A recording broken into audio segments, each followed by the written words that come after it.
Today's guest, Kasey Bell, is the author of Shake Up Learning and is just releasing her Google certification courses this week from May 28th to June 10th. You can sign up for these awesome Google certification courses from one of the best Google certified trainers I know, Kasey Bell. Just go to coolcatteacher.com/shake. That's SHAKE to learn more about these awesome courses. Kasey Bell's 8 Great Ways to Use Google Slides, episode 322.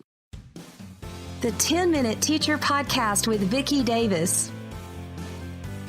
Every weekday, you'll learn powerful, practical ways to be a more remarkable teacher today.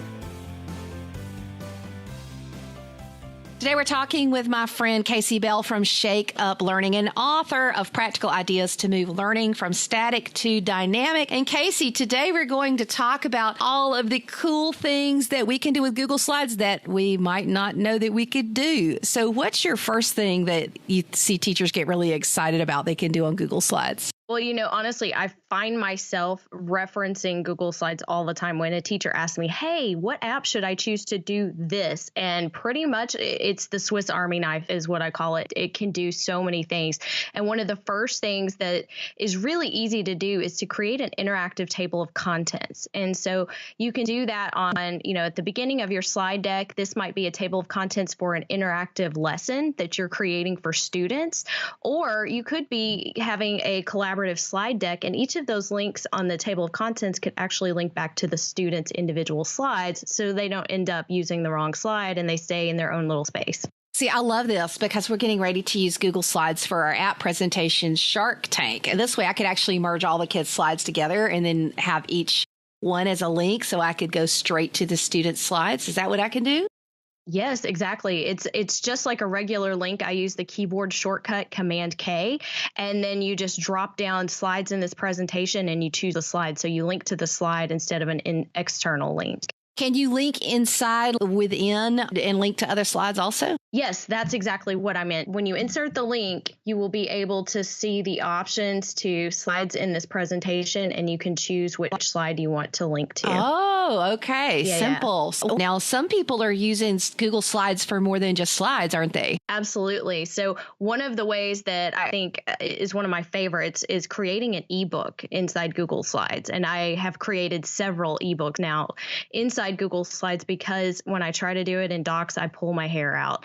And that's because I have so many images and screenshots and things like that. So if you've ever caught yourself sort of, about to lose it because you can't get images exactly where you want in Docs, you can in Slides. So if you think about it, you can put anything anywhere on a slide. So that makes it easy to create images, illustrations, and do all of that. But it gets better because you can resize slides into absolutely any size you want. If you go to File, Page Setup, and then choose the little drop down, go to Custom, you can make it anything in inches, centimeters, points, or pixels.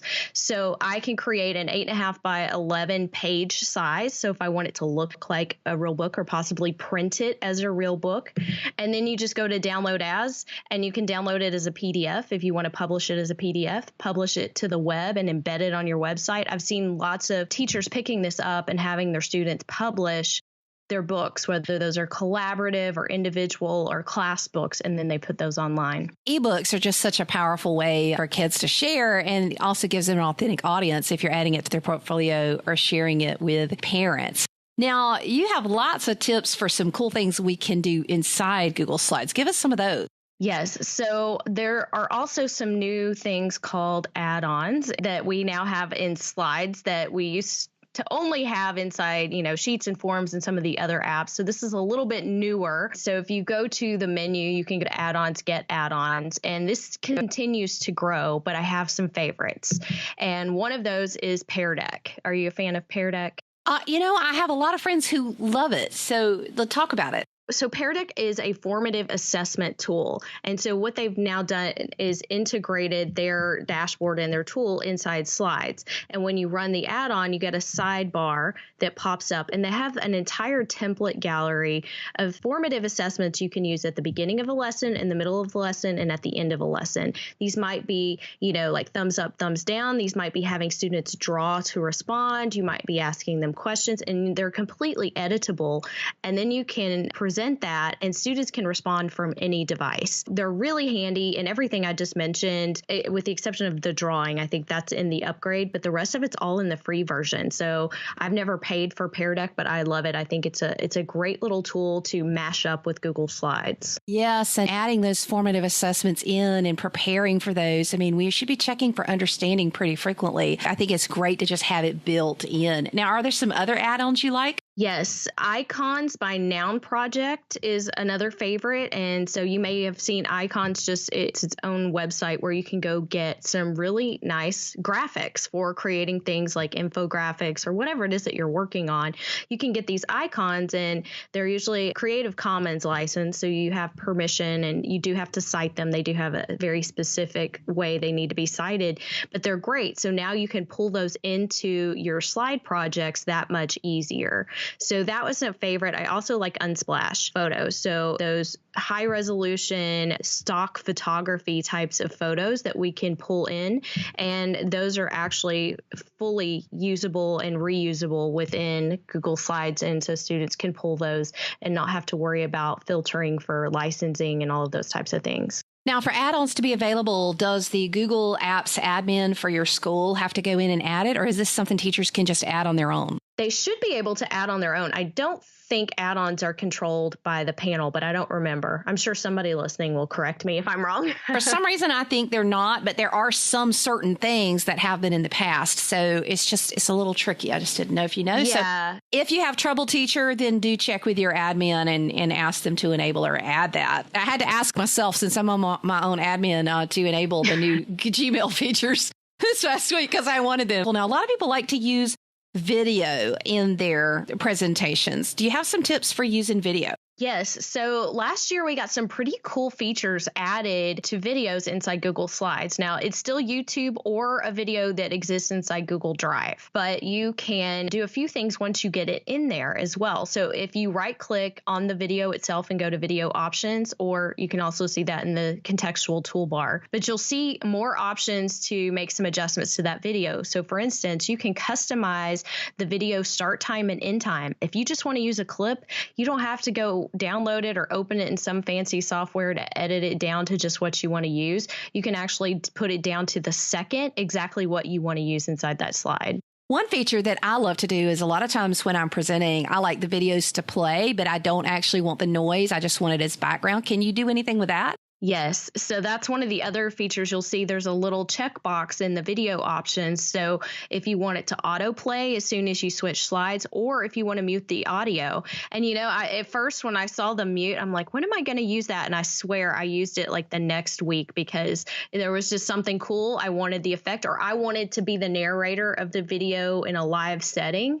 So it's pretty handy. So do you have any other features that teachers just go wow over? One of the really popular things right now for the super users of Google Slides and the ones who are really willing to, step out and get uncomfortable is stop motion animation. So because some of that requires a lot of fancy equipment if you really get into it, and it could get complicated, but it's really easy to do inside Slides. You could be doing just animation just with graphics inside your slide. For instance, I have a video where I'm demonstrating this, and I just downloaded a graphic of a raven, and I put it in one corner of my slide. I duplicated the slide, which, by the way, Command D is a shortcut to duplicate. And then I move the crow a little bit, Command D, duplicate, move the crow a little bit, Command D, move the crow a little bit, and then you publish to the web and have it change slides every second, and it looks like the crow is flying across the slides.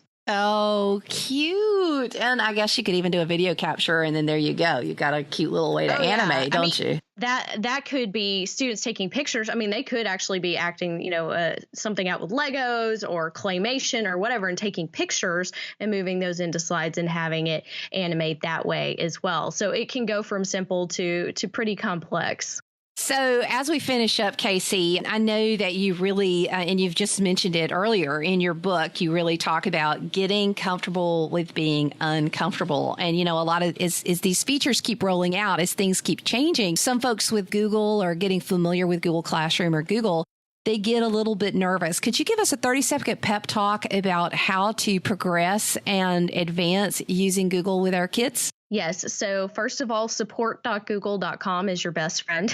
If you ever need help, you can find just about any kind of answer there. But the other thing is not to be afraid to just click around and try. And I also am a huge right-click fan, and that helps me find things as well. But if you expect to learn something, say in a training, step-by-step directions, and that be it for like the next year or 2 years, those days are over. One of the best skills that we can teach ourselves and teach our students is how to learn and how to teach ourselves on the go, whether it's finding videos on YouTube and tutorials, but just sort of accepting the fact that things are going to change so fast that you can't keep up, but you can embrace it. And it's totally okay if you don't know where something is, because usually in Google, what I love is it's not usually too hard to find. That's why I kind of referred to Google as being like this gateway tool, because it's so easy to use that it can lead you to have more confidence in using technology and maybe trying some other stuff. Educators, we can do this. We can keep learning more. There's so many awesome features out there, and Kasey's given us a lot of them with Google Slides. Do check out her resources and check out the show notes, because I'm going to have lots of great things and great ways to interact with Kasey to learn more about Google. She's kind of my Miss Google, and I follow everything she does. So thanks, Kasey. Want to hear more from Kasey Bell? Check out her courses at coolcatteacher.com/shake. And remember, the Google certification courses close on June 10th, 2018 for enrollment until November. So sign up now. Now, in full disclosure, I am an affiliate for Kasey's program, which means I am paid a small commission if you sign up to help support this show. However, it will be at no additional charge to you. So check out her Google certification courses and other courses that are open now from May 28th until June 10th. Sign up now at coolcatteacher.com/shake. Thank you for listening to the 10-Minute Teacher Podcast. You can download the show notes and see the archive at coolcatteacher.com/podcast. Never stop learning.